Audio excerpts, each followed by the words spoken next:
Hello viewers, আমি শাহরিয়ার। আপনাকে জানাই অভিনন্দন। আজকে আমরা দেখব কিভাবে আমরা আমাদের ওয়েবসাইটে নিউ স্লাইডার অ্যাড করতে পারি। প্রথমত আমরা আমাদের ব্রাউজারে নিউ স্লাইডার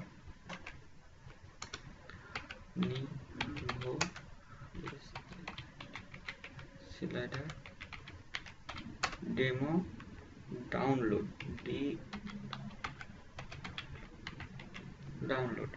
দিয়ে সার্চ দিব। সার্চ দেওয়ার ফলে এমন একটা ওয়েবসাইট দেখাবে। এখানে new slider awesome jQuery selector plugin free jQuery plugins, এই ওয়েবসাইটটা ঢুকলে এমন একটা ওয়েবসাইট আপনাকে দেখাবে। এখান থেকে ডাউনলোড করব। আগে থেকে আমার ডাউনলোড করা ছিল, বিধায় আমি পুনরায় ডাউনলোড করলাম না। এবার কাজে যাওয়া যাক। দেখি আমরা কোথায় এই নিউ স্লাইডারটা অ্যাড করব। আমরা চাচ্ছি এই ওয়েবসাইটটাই, অর্থাৎ এই যে পিকচারটা আছে এই পিকচারে এখানে আমরা নিউ স্লাইডার অ্যাড করব। কিভাবে করব চলেন দেখা যাক কিভাবে করা যায়। প্রথম আমরা যে নিউ স্লাইডার ডাউনলোড করছিলাম সেটা ওপেন করব। ওপেন করে এখান থেকে আমাদের যে ফোল্ডারটা যে জিনিসগুলো লাগবে সেগুলো আমরা নিয়ে নেব আমাদের ফোল্ডারে। অর্থাৎ থিম লাগবে আমাদের, কন্ট্রোল সেটা কপি করব। আগে থেকে বললি আমি শুধু কপি পেস্ট করে আপনাদের শেখাবো, অর্থাৎ খুবই সহজে আপনারা এটা বুঝতে পারবেন এবং করতে পারবেন শুধু রুলসগুলো ফলো করলে।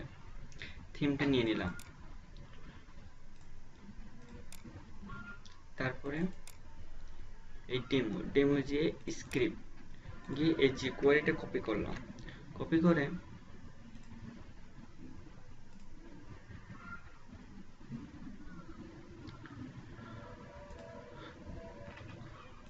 আমরা আমাদের এখানে js নামে একটা ফোল্ডার ক্রিয়েট করলাম। এই ফোল্ডারের ভিতরে এই jQueryটা রাখলাম।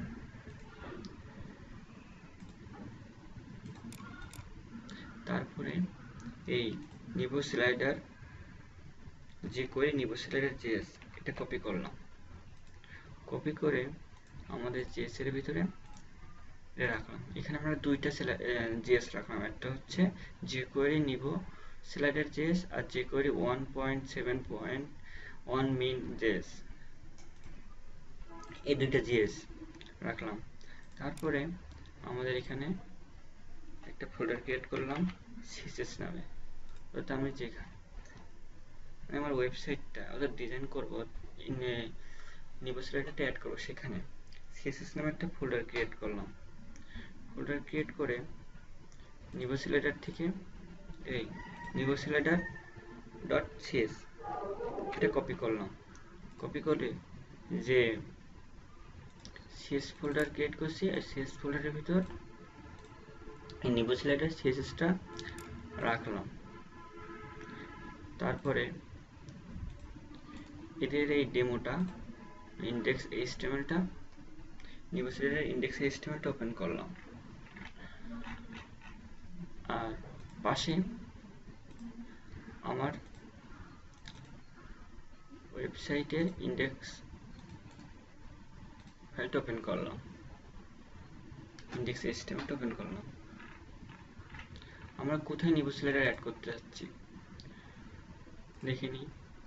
আমরা চাচ্ছি এই পিকচারের এখানে নিউ স্লাইডার অ্যাড করব। সেজন্য আমার কি প্রয়োজন? প্রথমত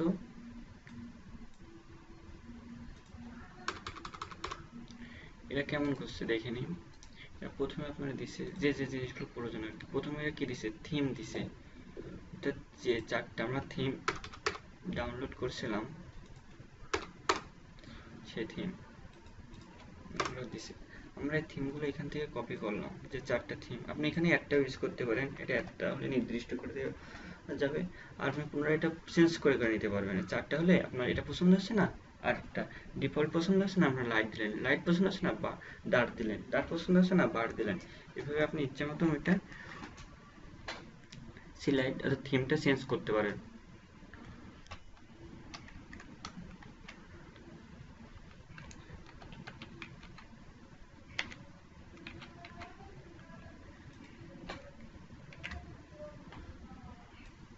অর্থাৎ এই থিম ট্যাগটা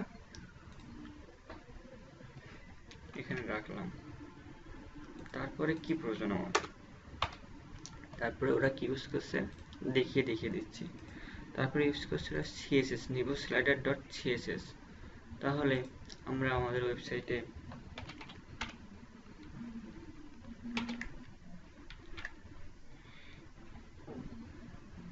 নিবো স্লাইডার সিএসএস, অর্থাৎ এই সিএস ফোল্ডারের ভিতরে এটা রিনেম করে ফোন নামটা কপি করলাম।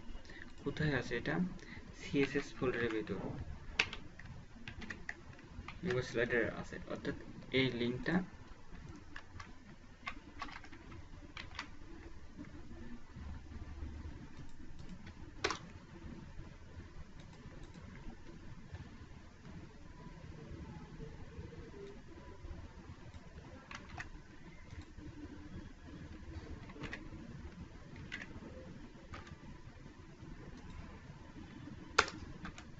নিবো স্লাইডার সিএসএস, আর এটা হচ্ছে আমার মেন সিএসএস।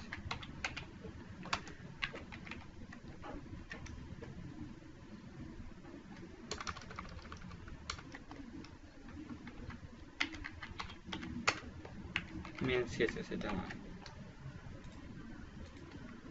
তাহলে আমার উপরের সেকশনের কাজ কমপ্লিট। এবার দেখি আমার কি লাগবে, অর্থাৎ আমার HTML অংশটা লাগবে। স্লাইডার ইউজ করবো, অর্থাৎ স্লাইডারটা আমার দেখিয়ে দিতে হবে।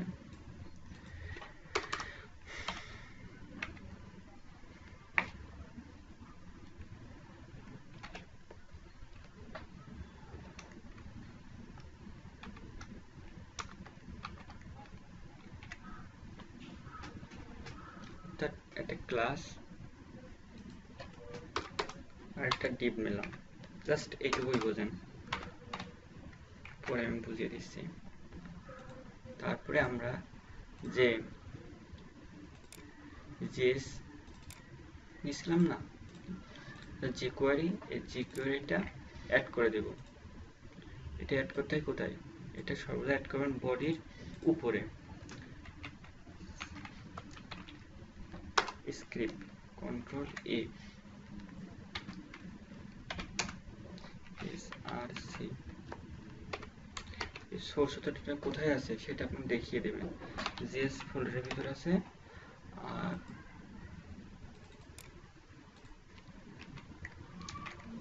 এর নামটা কপি করে পেস্ট করে। এবার আরেকটা জেএস আছে না, এই যে নিবো স্লাইডার জেএস, এটা কপি করলাম, কপি করে পেস্ট করলাম। অর্থাৎ আমার তাহলে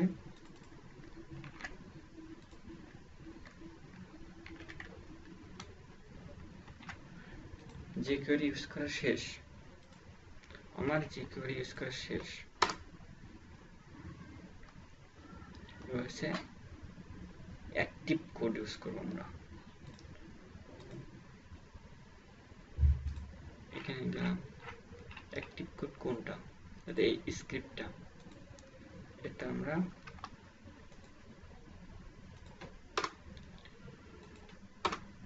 এইটুকু কপি করব, কন্ট্রোল সি, কপি করে আমাদের ইন্ডেক্স ফাইলে পেস্ট করব।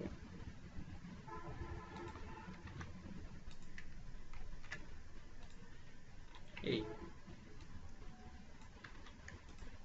পেস্ট করলাম। এবার আমরা এটাকে স্লাইডারের আগে একটা হ্যাশ আছে, হ্যাশ কোন ক্ষেত্রে ইউজ করা হয়, সিএসএস ক্ষেত্রে, সিএসএস অর্থাৎ সিএসএস এ হ্যাশ ইউজ করা হয় আইডির ক্ষেত্রে ইউজ করা হয়।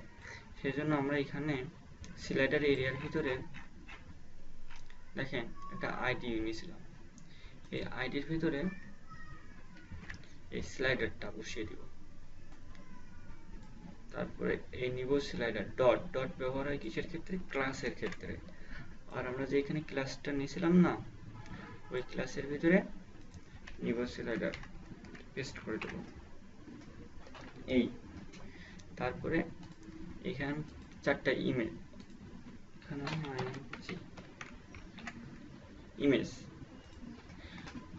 ইমেজ ইউজ করবো। সেই জন্য ইমেজটা কিসের ভিতরে আছে, ইমেজ ফোল্ডারের ভিতরে আছে, ইমেজ ফোল্ডারের ভিতরে আছে। এটা ইমেজ ফোল্ডারের ভিতর এই ইমেজগুলো কপি করে পেস্ট করে দিলাম। ডিডি 4টা, ডি এ প্লেস। তারপরে এটা আমাদের ব্রাউজার ওপেন করলাম।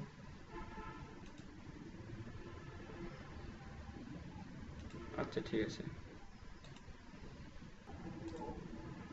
এবার আমরা এখান থেকে সরি এটা কিভাবে শো করবে সেই জিনিসটা তো নেই নাই, অর্থাৎ স্লাইডার এই নামটা কপি করলাম। কপি করে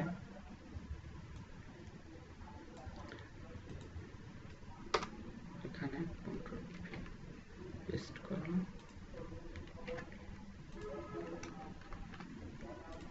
এই অর্থাৎ এটা আমরা দেখি যে স্লাইডার অপার থিম ডিফল্ট, এই দেখেন ওয়াও স্লাইডারটা পেয়ে গেছে, স্লাইডারটা কাজ করছে। আর এই যে আমরা এখানে 4টা থিম দিছিলাম না, এই ডিফল্ট, এখানে ডিফল্ট ভাবে থিমটা আছে। আমি যদি এখানে বার দিই তাহলে এর স্টাইলটা, অর্থাৎ থিমের স্টাইলটা চেঞ্জ হয়ে যাবে। দেখেন বার দিলে কি হয়, বার দিলে এই টাইপের হয়।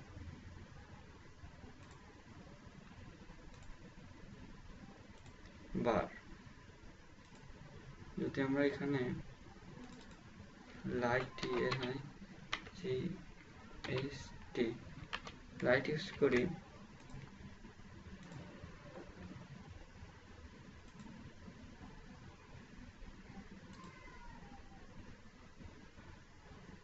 এই লাইট পেয়ে গেছে, কিন্তু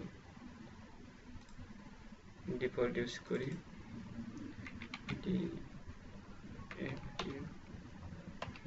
ডিফল্ট।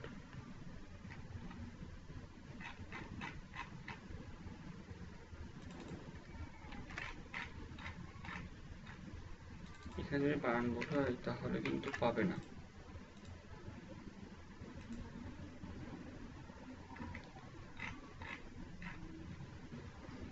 ও আর এখানে পিছনে আমরা একটা আমাদের ইমেজটা রাখছিলাম আর কি, সেই জন্য ইমেজটা করছিলাম, ইমেজটা কেটে দিলাম।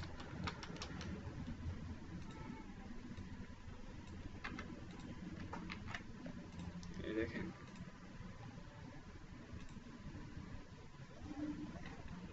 ওয়াও কি সুন্দর না, খুবই সহজে এটা আপনারা ইউজ করতে পারেন। আচ্ছা ঠিক আছে, আজকে এই পর্যন্তই, ভালো থাকবেন।